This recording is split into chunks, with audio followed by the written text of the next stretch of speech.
Иако издавачката дејност е една од финансиски најподржаните, како што кажа вчера Министерката за култура на презентацијата на резултатите од конкурсите за поддршка на проекти од национален интерес за оваа година, први со реакции се јавија одбиените издавачи и автори.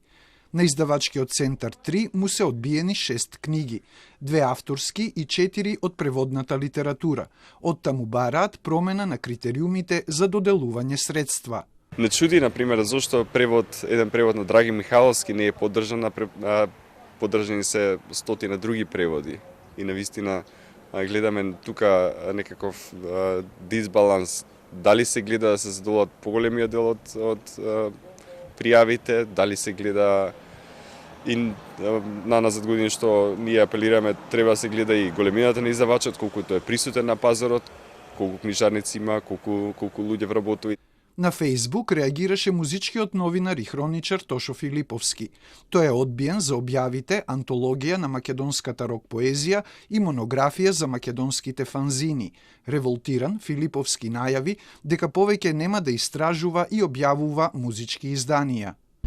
Мизар откровенија 1981-2021 ќе биде последна книга што ја објавувам.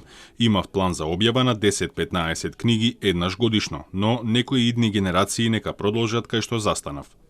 А од мрежата на ромски организации упатиле писмо за итна средба со Министерката за култура, комисиите и представник од антикорупцијска комисија, зашто се незадоволни од добиените 0,2% од вкупниот буџет за одобрените проекти.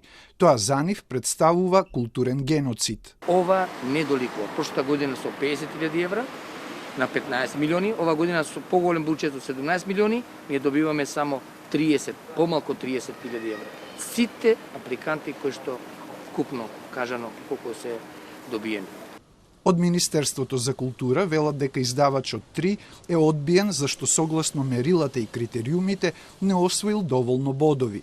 Филиповски не поминал поради некомплетна проектна документација, а и покрај правичната застапеност на етничките заедници, ромите добиле толку пари колку што квалитетот на проектите освоил бодови. Комисиите ги темелат одлуките врз јасно поставени приоритети, услови, мерила и критериуми одредени од самиот конкурс, така што бројот на бодови е одраз на фактичката состојба на секоја пријава. Одбиените имаат право на жалба до Комисијата за одлучување во управна постапка во рок од 15 дена по добивањето на решенијата.